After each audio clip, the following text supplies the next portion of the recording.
Apple TV has released the first 3 episodes of its latest thrilling science fiction series, Constellation, about an astronaut trying to find answers after returning to Earth following a disaster on the ISS and noticing missing details of her life. This is another show that has lots of hidden details that reward multiple viewings, while still leaving a lot of unanswered questions. Hello and welcome to Road Goes Ever On and On. Every Monday, Mark and I will discuss the latest release of this exciting TV show to help get to the bottom of all of these mysteries. Today, we're discussing the first 3 episodes, so spoilers ahead. And if you don't want to miss a single one of our breakdowns, make sure to subscribe, hit the bell icon for notifications, and check in on Mondays. Also, if you enjoy the video, feel free to leave a like. With that, Mark, what are your initial thoughts on this show? I love it. I'm actually really digging this show. So, I feel like a lot of shows, the first couple episodes, they usually go a little bit slow. Like they kind of like set the world, set what's going on. And I feel like really without a lot of context, the very first episode, we're thrown into a very high stakes situation. You really get thrown in. Just thrown in, like, and at first, I'm like trying to be like, oh, do I need to know who this person is? Do I need to know who this person is? And it kind of doesn't really matter about knowing who they are right away. Just stakes are high. We got to save our astronauts. The ISS is failing. What do we do? How do we get them home safely? I think I was hooked on the first episode. I think I was hooked on the mysteries and the weirdness, but not necessarily the characters. So I wasn't all in. And I don't think it helps that the main character, Joe, doesn't come off super likable in the first episode, including to her daughter. Like the opening scene, it seems like her daughter has distrust and is like looking at her in a weird way. So I didn't quite feel for the characters yet, but I was definitely invested on whatever weirdness was going on. As we get into the other episodes, I understand why it is the way it is, to a certain extent. And so then I was definitely more invested in the characters and their relationships. But I did like the mystery. Yeah. It's very puzzle boxy. I did not expect this to be as puzzle boxy. I did, watch that first trailer that came out for it, and it seemed like there was, something going on. But now, after watching these first 3 episodes, there are so many questions, so many, little tinkering parts, and I'm excited to see where this goes. And I think it was good to drop the first 3 episodes all in one go versus maybe the first 2 episodes, because the show does jump around in a number of different ways. We'll kind of get into that in a little bit. But with that being the case, it can be easy to be confused about what's going on, not necessarily connected with the characters completely, and not knowing if you want to come back next week. But I think really getting a chance to watch that nice chunk, I think by the end of that I was invested, and it's like, okay, I'm in. Yeah, definitely. Yeah, I feel like I really was invested after the first episode, just because I felt like the stakes were so high and it had my attention with it. But just everything that's happened since then that have been piling up, the questions of it also really makes the viewer feel like Joe, very unsure of what's going on, even though everything seems familiar. And I'm really digging it. Absolutely, and I like the choice of leaving the opening credits until the 3rd episode, because kind of once again, Joe, you're still trying to get a hold of exactly what's going on and just get a footing in this world. And so it's nice to not have your opinion colored by that yet, and then finally get it. And that was a nice kind of welcome surprise to get that and know that, oh, it does have opening credits. And they are interesting. I was shocked because, we have talked about Apple having such great opening credits, and I thought at least by the second episode, kind of like I think what Silo did, where Mhm. the opening credits didn't happen until like the second episode, and I was after the second episode, I was like, okay, maybe they just have that one, you know, screen, Right. like title screen, and nothing else. And pleasantly surprised by the third episode's opening credits. I think they're phenomenal. I'm very excited to see what we can spot in those opening credits with more views. Oh yeah. Let's kind of take a little detour into symbolism, Yes. because I do think one of the first things that jumps out at me is there are there's a lot of reflective surfaces that are shown in this show, and they generally have, or mirrors, Mm-hmm. and it's generally in such a way that you see things twice. So Yes. like two reflections or like two mirrors. That's definitely very interesting to me. Yes. And I think it's important, like these two reflections and what it's saying. And, I don't think we see everybody has two reflections. We'll see something like, like the dad Magnus. I don't feel like I ever saw Mhm. two reflections of him. I've seen reflections of Henry, seen reflections of Joe, seen reflections of Alice. So it does make me believe that there might be multiples of these people. There was one scene that had two mirrors that showed Magnus and Joe twice. You're right. But I don't think I saw a double reflection. Yes. So I think there's also interesting symbolism in I don't know if you've noticed anything about the names of these episodes and some of the things that are contained inside. So episode one, when she goes into the cabin and there's like that painting on the wall, Yeah. that's a real painting. It's called The Wounded Angel. Okay. Really interesting. Look it up. It was painting by Finnish symbolist painter Hugo Simberg. Talk about symbolism. It's one of the most recognizable of Simberg's work and was voted Finland's national painting in a vote held at an art museum in 2006. Wow. So this is a very well known painting, and it's interesting the symbolism of like a wounded angel, which I don't know, does that have ties to heaven and hell? Irena did talk about that at one point, like whether or not when she died, if she would go to a heaven or a hell, or if this has to do with like angels are above us, if that has anything to do with like space, but just kind of interesting symbolism. Did you notice in the second cabin there was a Yes, recreation of the painting and it didn't have an yes, angel in it. It had like a demon, a demon. like Yeah. like a almost like a devil looking kind of guy. Oh yeah. It's well, I don't necessarily have any theories, but it does kind of lend some credence to like some kind of theory aspect of like, is this like a twisted world or just like a slightly different, who knows. Then in the third episode, when we see Paul at his grave, he quotes a poem, Oh. and that was also the name of the episode. Was so the name of the first episode was the painting, and the painting was in it. Second episode, Live and Let Die, that's a pop culture reference as well. So this one is a quote from the poem, Somewhere in Space Hangs My Heart. And the fourth one is Left Hand of God, which is a movie with Humphrey Bogart. Oh, okay. So it's interesting because like there's cool symbolism in each of these. Like you can see some of that in the painting with like the wounded angel. In the poem, it seems like it's very much about like a solitary journey through the vastness of space.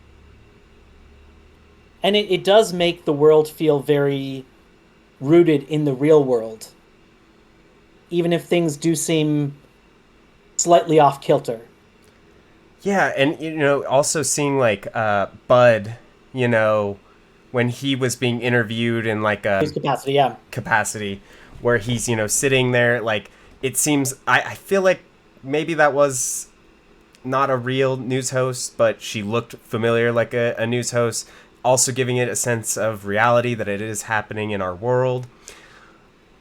Going back to the reflections, another symbol that was spoken about a lot were ghosts. They mentioned ghosts a lot. There was, back in the when Magnus was going to teach the students, it's in October, so there was a lot of ghosts. Halloween, that's right. And spooky type symbols in the classroom. There were drawings by Alice of ghosts later on. So ghosts and reflections, that, a ghost is and almost... it does seem like Henry and or Bud are haunted by their past and or their brother, and possibly Irena as well. So I can definitely see that kind of like haunting aspect and ghosts. And I have a lot of theories about that, and we can save it for questions and theories later, but I do have a lot of good theories about that. I'm itching to get there. I really am. It's hard to kind of like briefly talk about these things as symbols and not want to just dive in. I know. Because this show really has a lot of great details. A lot of depth. I'm curious your thoughts on the actual name of the show, because it's intriguing to me. Constellation. I feel like a lot of other shows that we've watched, the significance of the name is much clearer. Yeah. Well, okay, so originally, my first thought process of what the show was going to be about was that almost like Invasion of the Body Snatchers. Like, we see one of the opening shots. The very first shot is headlights through trees, which really gave me Close Encounters of the Third Kind of vibes. So I was thinking Constellation, this is going to be a show about aliens, taking people's bodies. On Alice's iPad, on the back, she had a UFO abducting a person. So I was really thinking that, Constellation... You're really in that area, yeah. Yeah, so I was thinking Constellation could be, them coming from a faraway galaxy that are, stealing their bodies. Plus, when Joe's up on the space station, she keeps hearing these like deep voices of like, "Don't breathe." That's right. So I was really thinking... I forgot about like what that is and where that's coming from. A part of me feels like that was Paul. Like, that's like almost like the crossover of the two realities bleeding. Right. That's kind of what I was thinking there. But yeah, Constellation, the only thing that really gave me Constellation vibes is when Joe goes to the second cabin and the snow kind of stops. And like the snows looked like little could be like stars up in the skies or like little constellations. But now I have no idea where it means. It's interesting because like the name does definitely give some information. Like Constellation lets you know that it's space related, right off the bat. But it also doesn't give too much away, and I think you can potentially read into it based off of your thoughts. Like, I think of like a constellation as a group of things that may look like something, like may resemble something familiar, but it definitely isn't that. Oh. And I think that's very much like Joe's experience of like she's seeing these things that look so familiar, but the more she looks at them, the more she's like, that's not what I know. Interesting. Okay, and yeah. Who knows? Maybe as the show goes on, like maybe I get a different take on it. But it is an interesting name because it's not immediate. You don't look at it and say like it fits. Yeah. But at the same time, you're not like, but I know exactly why. Instead, it's like, yeah, that's spacey. Ah, okay. I mean, I do think that the name, yeah, fits, but I I don't know if it has exactly, yeah, that obvious answer of why it's called Constellation. It actually kind of reminds me of the the painting and the poem that are both referenced. One of them, I think the painting, the painter refused to give their interpretation of it, to leave it up. So the painting, the wounded angel, and that's kind of interesting because it immediately evokes certain kind of emotions, and there's interesting details in it, and it is actually a real place. And so, in that picture, and so you can look at that and see that the person is wounded and can't walk and has cloth over their eyes, and so they are most likely headed towards the blind girls' school and home for cripples. Like that is a Oh. real place in uh, Helsinki or Helsinki area. So Mm.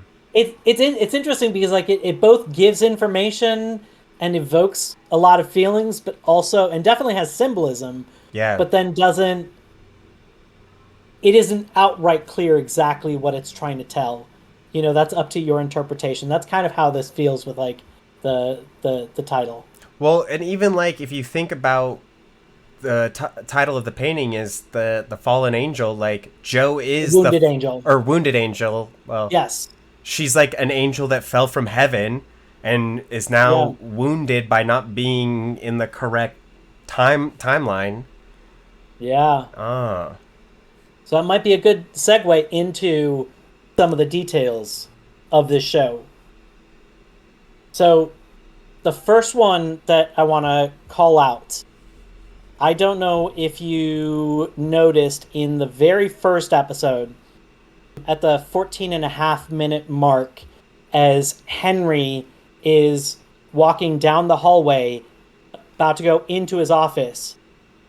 Do you know what I'm going to say? There was a reflection in the like this like picture, this like on the glass pane, but it wasn't Yes. like his face looking. They were looking in two different directions. It was. Not, oh, good. Oh, go ahead. No, you go ahead. Not just looking in two different directions. It was not, it was Bud, not Henry. He wasn't wearing the glasses.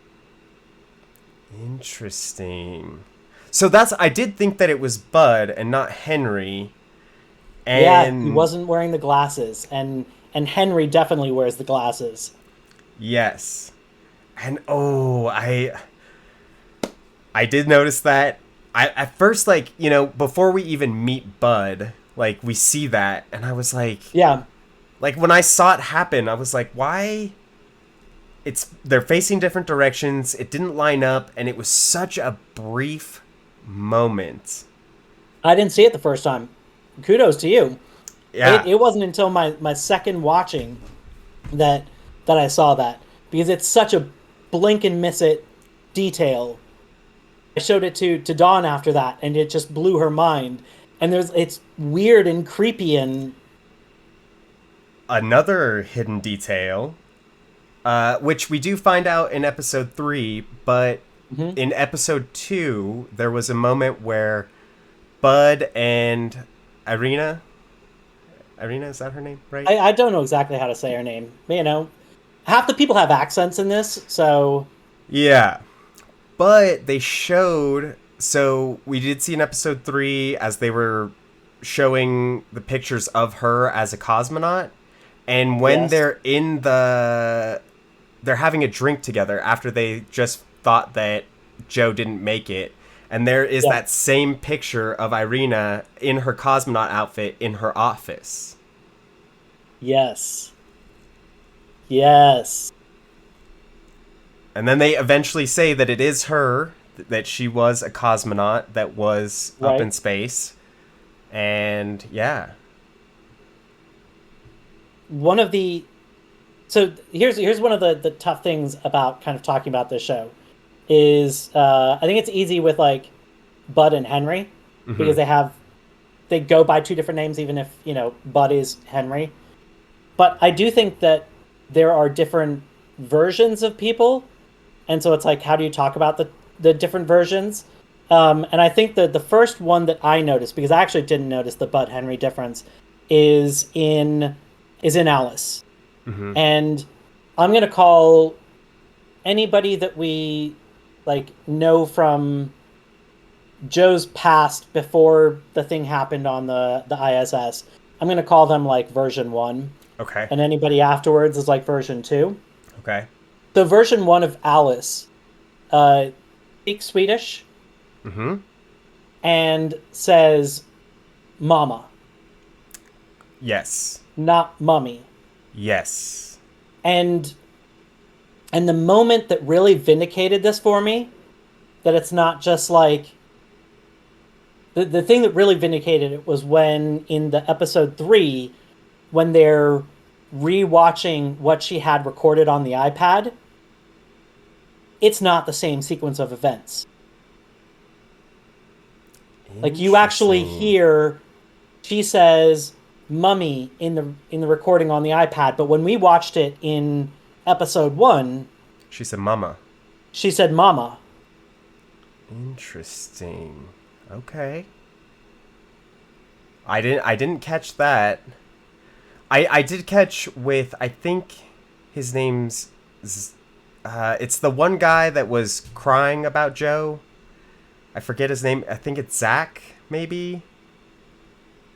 The one guy crying about I don't have that one as a name. I've got where was this where the crime So was it's the guy that, okay, so there's like Magnus is talking to the guy and he's like telling him, he's like the long flowy blonde haired guy. Frederick.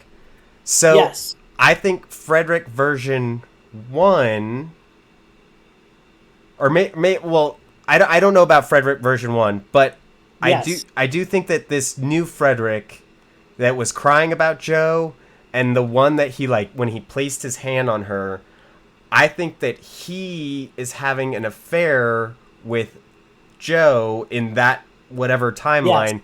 and Joe, this Joe doesn't recognize having an affair with him. 100%, and that's why there's like that's the same kind of vibe I got, and that also explains like the tension between this Magnus, like version 2 Magnus, who thinks that she doesn't look at him with love, and was hesitant to respond back with "I love you." Yeah, because I think his Joe has been having this affair, and Alice too even said something about, she knows that like they're having issues. Yeah. And that's also why when he's telling him about like Joe not coming back and he starts crying and he's like, don't cry. Don't like make this worse. Like, don't you show emotion for this. Like, that's my wife, you terrible human being.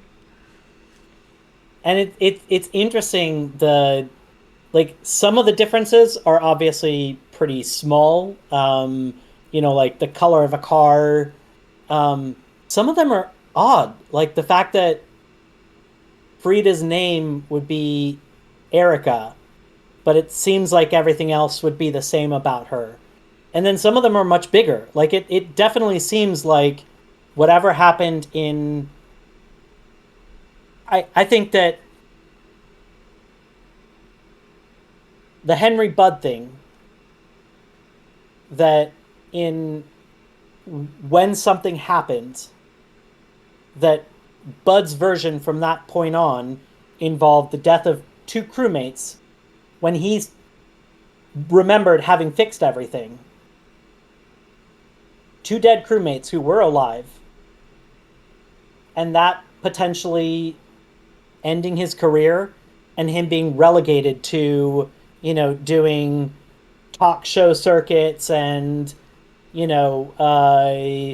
news feeds and cruise ship conventions, and trying to like sell this book in order to continue his life. What is that book called? Oh, I didn't see that. Being Myself. Being Myself. Oh. And I do think, and I have a feeling that, and we can dive deeper into this questions and theories, but I just feel like I gotta say this now, that I do think maybe Bud and Henry are not in the same timeline right now. Okay. Well, and we'll dive into that, and I can explain like why I have Yeah. these theories. And yeah, Okay. Interesting. Interesting. Okay. we'll put a pin in that, and we'll come back to that. We'll put a pin in that. I love it. I love it. Quick little segues before we get into questions and theories. But I've definitely enjoyed some of the performances here. Me too. Um, so I don't know if you looked at the credits or IMDb. Did you know that there are twins playing Alice? No, I did not. I love it, and so that to me that really lends the credence to like version 1, version 2, Alice. And they Right, have literally two different humans playing them, and each one gets to like own their role and not have to like switch into another very different role. right. And And I I I love her feel performance. I feel like I have noticed that there is one little thing on one of the Alice's, and then Yeah, one yeah, not on the other one. I did not absolutely. know there was two. Yes, yes. And what I wanted to call out about her performance, and maybe a small detail, but to me, it's made a huge difference. She does such a great disturbed look. Like when she's giving Joe side eye. As far as like it seems like she, even if she can't completely externalize it and put it to words, I think that compared to everybody else, she knows that this isn't her mom. She even, I think, episode 2 or 3, she haven't even said something about not seeming like when she was going into like the MRI or whatever. Mm-hmm. She said something about her being very different. Like so, which has got to be a nightmare for a child to live through, and she shows it in her face, and I Right. love it. I did also when they're on the helicopter, and there's that 1 second where it's like quiet and everybody's gone. I do feel like Yeah, the actress playing Alice did a great job of portraying like being fearful and lost, which I do like. I do like that about her. love it. She's doing a killer job. I don't know if you picked up on this one, but one of the actors in this, the one playing, and you may not recognize this right away, actresses that is working at one of like the mission controls, Mm-hmm. is the same actress, Chippo. I'm probably messing up the name, and my apologies. Chippo Chung, who played Sandy in Silo. She was in Foundation briefly. This isn't going to mean anything to you because I don't think you watched it, but Don and I kind of watched it recently. His Dark Materials. Okay. Wow. And she was in an episode of Doctor Who that I absolutely loved. So the episode right before we met the Master for the first time in New Doctor Who, where like the old man turned out to be the Master, and he was Yes. like locked away in the pocket watch. She played the character who, um, at the beginning and end of every sentence would say Chantho, and her name was Chantho. Oh, okay. I did recognize that it was Sandy from Silo, and I was like, oh, she must have a good contract with Apple that she can just be in these these episodes. And she's been hopping around a lot in stuff I've been watching lately. Absolutely love, the Henry Bud performance and like the yes. differences. So really, I think really cool performances that we've got in this show, and very much appreciating that. Oh yeah, I'm loving them. And even Joe, herself, the actress that plays Joe, she has really Yes. knocked it out of the part of like seeming like very competent in a space station, taking control and leading, and then coming back and having this state of confusion. I feel like has like honestly they've all been great performances. Have you seen the foreign language version of the Girl with the Dragon Tattoo movies? No, I haven't. She is the main character in all of those. Oh really? Lisbeth Slander, and absolutely phenomenal. And I think those movies were why the U.S. version didn't do well, and it wasn't because it wasn't a great movie. It was, but it was like it's already been done, and Right. we've already seen the whole ones, and it's like it didn't quite bring anything new to it. So it's like, why not just watch these? They're phenomenal. Highly recommend them. I'll have to give him a watch. But yeah, I did not know that. Really cool filmmaking in this as well. Yes. Lots of interesting techniques, which also give you like hints about what's going on. You Okay. know, like there's like use of Zolly, that we saw in Severance, where it's like the camera's on a dolly and it moves one direction away or towards, and the zoom goes the opposite direction, and it creates that unsettling kind of look. Right, like it's like zooming in but also panning out. Yeah, like Dutch angles, blur on like the outside of the screen, or like a little bit of like darkness on the outside. Like at one point when somebody took their pills, which is another thing I meant to mention in the details, or like who's taking them. But after taking them, the screen started to like darken in the corners. Oh, interesting.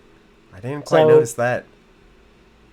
very much enjoying like these filmmaking techniques. I think they've got a great attention to detail. I love the fact that like when she's crying in space, it doesn't go down. It goes to the side, yeah, and kind of just Follows I like the curvature. I've thought like everything that they've done with the in space filming, from her going on the spacewalk to things happening in the compartment when they're like trying to do CPR and she has to like brace her feet up Oh against yeah, the blood of coming out from his arm floating around, like all of the right. techniques have been just really really amazing. I've also really liked the way that they're telling this story, where Okay. in the beginning of the first episode and the end of the first episode, and same with every episode so far, we have this glimpse of Joe and Alice seemingly running away from something, like trying Hmm. to escape, and Yeah, both of them quite not like lining up and trusting each other, a different version of Alice that we've seen yeah. that was like left. And so like this is all something that's happened, like this is like real time as when this is happening, and then we go back to 5 weeks earlier to see what led up to this. And so I like getting these little teases of what's happening in the present day and then going back and like getting more context of what's going on. It's it's wild. It is definitely a little bit disorienting, and I'm kind of curious. Like somebody who is just going through it the first time. How easy is it to understand the consequences? Like when I first watched that press conference with Bud, it was immediately after, it seems like, in natural sequence with what we just saw happen. But I do think that this is the same Henry in a different state.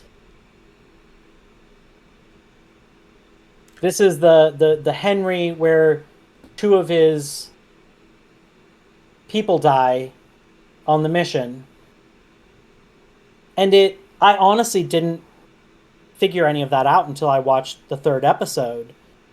And finally seeing kind of more side by side shots of like Henry and Bud was like, okay, these are two different people, but also on the screen it does say Henry, you know. And so that's when I started to think like and he seems to be in on, having some of the same issues Joe does of like seeing things that other people don't see and seeming like things are off in this world. I think that this is a great time to transition to questions and theories. Okay. Do you got your tinfoil hat? I should have made one. You should have. Yeah. Because that's how you protect yourself. Yes. There was somebody with a literal tinfoil hat at the convention. Oh, yeah. When he's doing the panel. That's right. With the skeptic, there was literally a person with a tinfoil hat on. Okay. Here's my thought process. Henry talks to Alice about these particles that can be in different states. Yes. And I think that it's almost like, okay, I think that imagine Henry, here's Henry, right? Yep. Henry goes up into space. He collides with this other Bud person, and then they switch states. So I think that Bud is in Henry's timeline, and Henry is in Bud's timeline, and they switched. And like when Henry talks about, which is wild because I think like Henry watched his crew members die and then woke up and they were alive. Mm-hmm. And he probably just had to like bury that inside. Yeah. Yeah, and then also but it also lends credence to like the trajectories of both, right? So we see the one that was successful in the mission, he became a physicist, or he Nobel Prize winner, right? And then the other one, he's in these like circuits, and I think that Henry knows about it. He's got this cow machine. He talks about his brother, that he hasn't talked to his brother in a long time. And then he asks Irina about her sister, who is dead. And I believe that is who Joe saw that hit the space station. I very much potentially think so. Either that or this other version of Irina is like I don't know if in Bud's world if Irina is alive or not. Because I know he's like dancing with her, but then all of a sudden he sees that it's a corpse. Well, that was Henry dancing with her. Oh, that was that's so Henry's seeing seeing Irina, and so he even asks her, he's like, "Have you talked to your sister lately?" And she said, yes. "No, she's dead." Yep. So I don't know how they're communicating to each other. Yes. But also, like, when you look at the thing that Cal's studying, it goes from this to kind of this. I know. So it makes me feel like it's like almost like they're crossing parallel universes, and that's why I think Joe's car is different that she doesn't recognize. She Yep. doesn't think of an affair with Frederick. Yeah.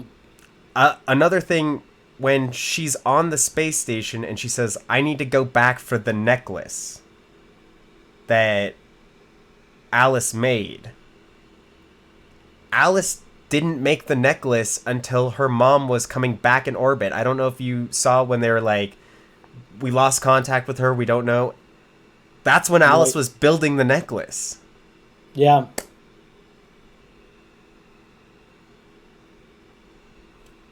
I I have it isn't so much a theory as much as it is like just pointing out something that's a little odd to me, that maybe this doesn't have any kind of real significance. When Henry is at the laboratory with like the machine learning stuff, trying to recreate whatever happened, um, the person he's talking to says, and this had been established prior, I think, that this form of matter only exists in space. And yet the machine is getting a recording Yeah. as if it's like as if that matter is happening there. I I feel like there might be some significance to this, like if this is this split happens while they're in space, and I don't know. There's a really wild theory about the universe. I think it's called like the Boltzmann brain theory. I'll try and do this as quickly as I can, and it's going to sound absolutely wild, but it is a real idea that is out there. It's obviously not like a tested theory, but when when the like the heat death happens in the universe, and everything is just like entropy is overtaking everything, and there's absolutely nothing, and everything is just kind of like scattered out there. The idea with quantum mechanics is that things do like pop into existence, and then uh generally they pop into existence in like pairs and then destroy each other in pairs. And these are like tiny one-offs that happen in such a small, tiny space that you don't see this happen. And on a grand scale, it doesn't have any kind of real effect because it's so tiny and so short.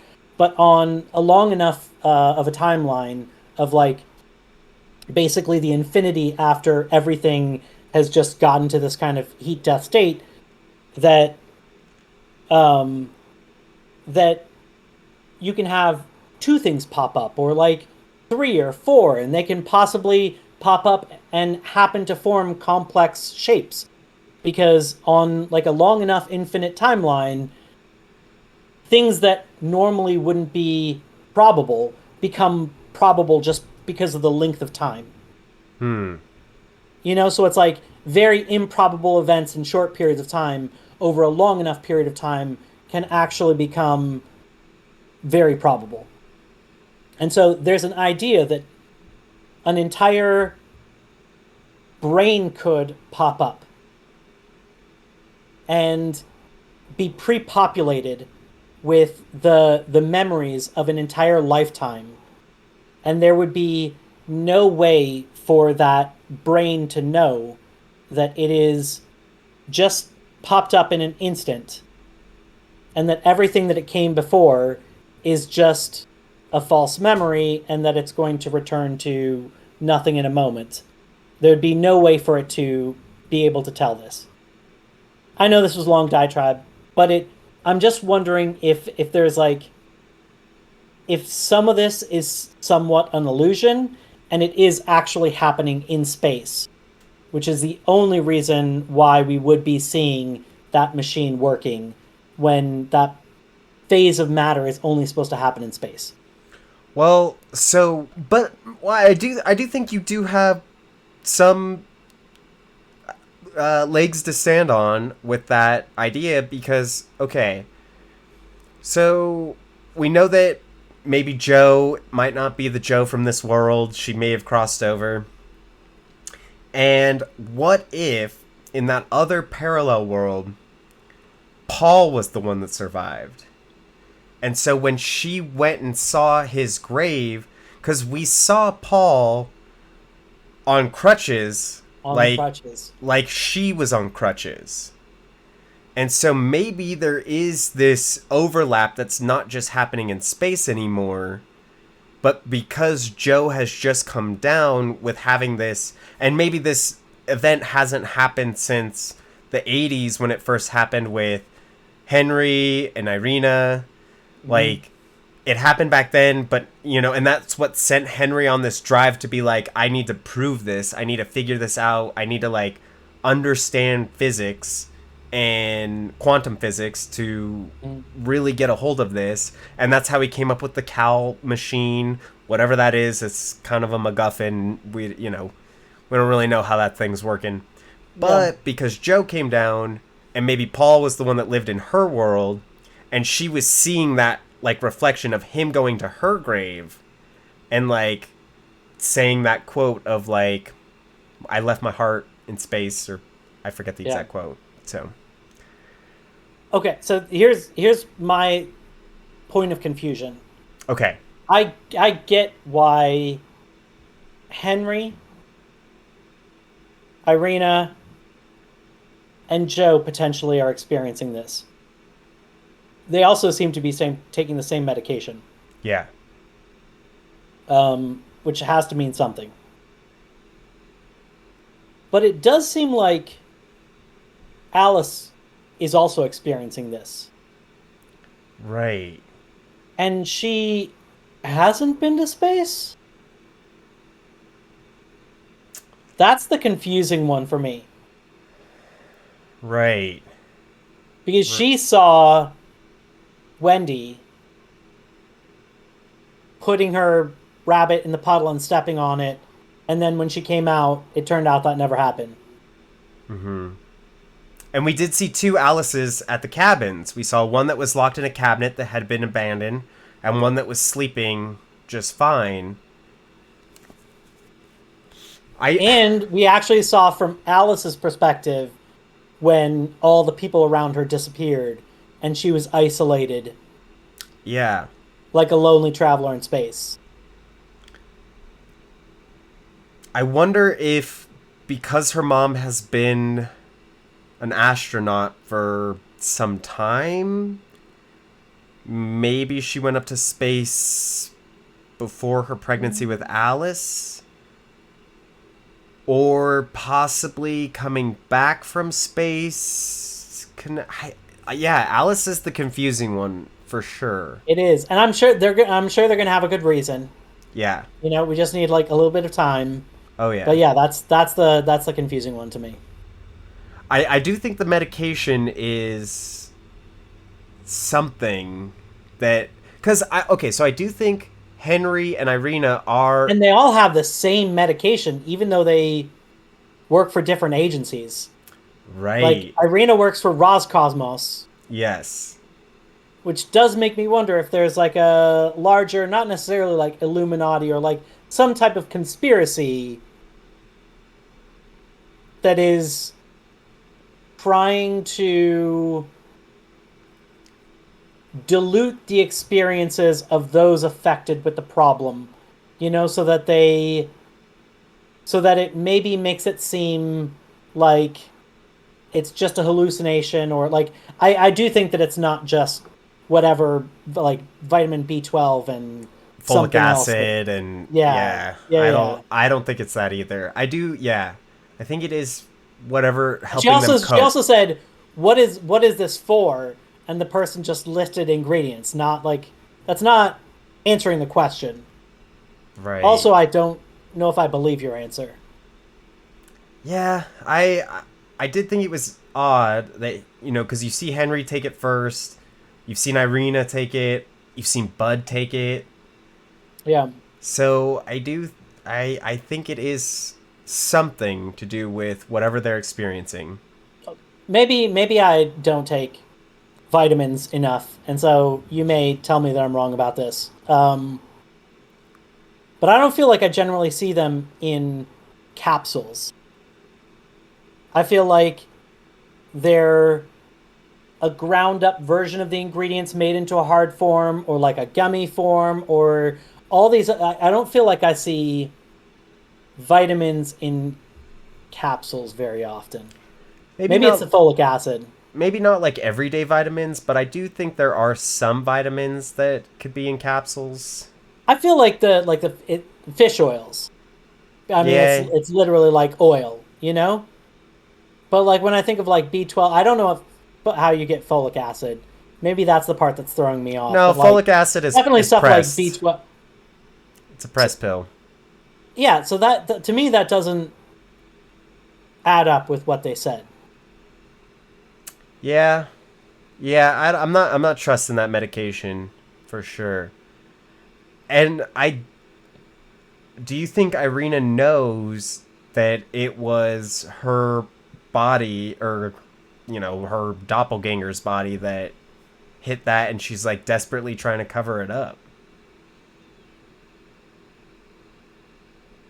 Maybe, I don't know.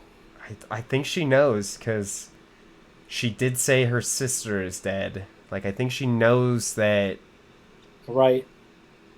But then, how is Bud and Henry communicating? Because we never see them communicate. But he said he hasn't talked to his brother in a long time. I don't He might have an actual brother. Also, Irina at the when they thought that Joe was dead, and she was talking about, honoring the people that have fallen. She said, "Our brothers and sisters," which I thought was very interesting wording, because I feel like your mothers and fathers generally die before your brothers and sisters. And you could say all of that to be more inclusive. I know that there could be an argument for, like, they're talking about people in your fields, and those, people that are comrades are generally more of like brothers and sisters than like mothers and fathers. So I may be reading way too much into that statement. But it did seem to once again correlate with this whole, like, her sister, his brother thing. I don't know if they are really referring to brothers and sisters, or like your mirror self. I think it is the like alternate timeline. Like if that's like a veiled way of trying to talk about it. I do think that is their counterparts, because when he talks about the Cal and how important it is to get it back, he said, "Think about what this can do for me, for you, my brother." Like, he was adamant to say his brother. And, I feel like 3 episodes, we haven't seen his brother. I think they're trying to imply that Bud and Henry are brothers, and they're on these 2 different paths. But it does seem like they were both on the Apollo 18 mission, even though we haven't really got that confirmed by Henry. But we know he went into space. But we're also pretty sure that Bud's name is also Henry. I don't think it is. That's what showed on the news report. Well, because I think that he came back as Bud, and he was already named Henry there. And so he came back, and so everybody knows him as Henry. But when she first introduces him, she calls him Bud. We have Bud Calderna, or whatever his name is, here. Yeah. And then she said, "Okay, thanks a lot, Henry." And he's like, "It's Bud! It's Bud!" So I think that's why he's so offended, because he was Bud before. He came back to Henry's world. Just like Frida was Erica before. Right. Or, I mean, she was always Frida, but the other one that Joe knew was Erica. Interesting. I thought like Bud was like a nickname, but I actually like that even more. That is legitimately what he went by. And he does. And that's probably like always been a thorn in his side. Of he was a hero. he fixed everything. He saved his two people. He's Bud, and then he wakes up, and he wakes up in a world where his everything isn't fixed. His two friends and coworkers are dead next to him, and now he even said to the conspiracy theorist, he was like, "That wasn't me. That was Henry." Right. As if Henry is a different person versus like a name he doesn't like to refer to himself. And the book is called Being Myself. Myself. And he talks about, and the guy... And he talks about his truth, including like what his dog's first name really is. His dog's first name really is, and the other guy was like, you don't even know what your dog's first name is. Because he's a different person. And Bud seems haunted.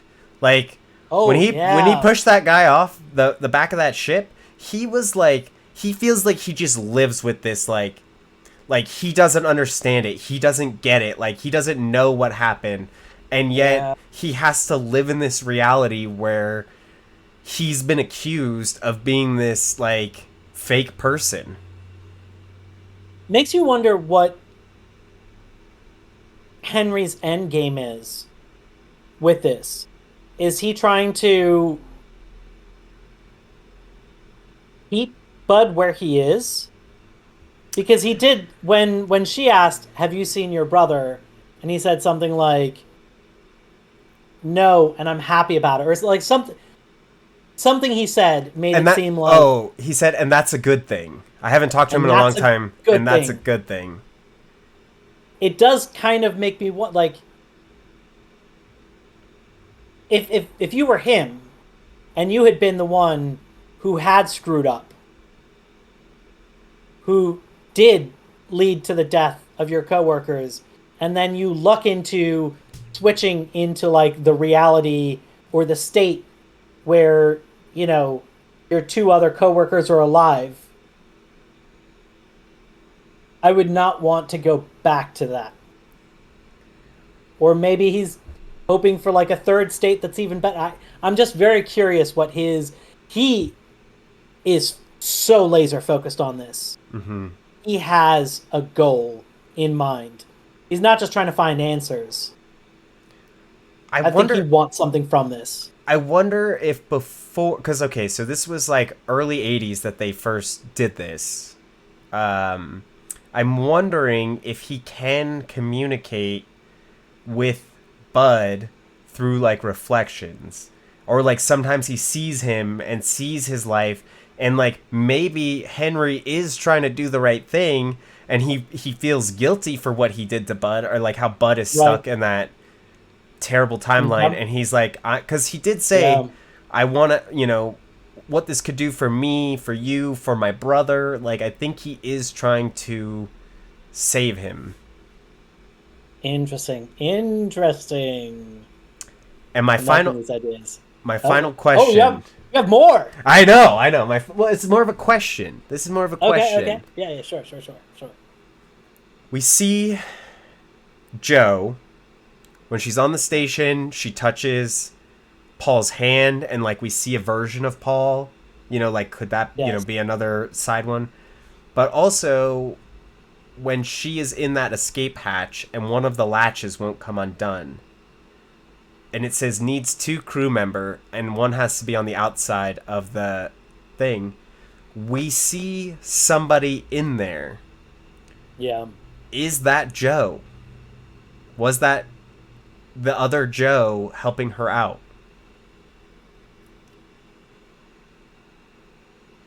I don't know. Or was that the alive Paul? Helping out?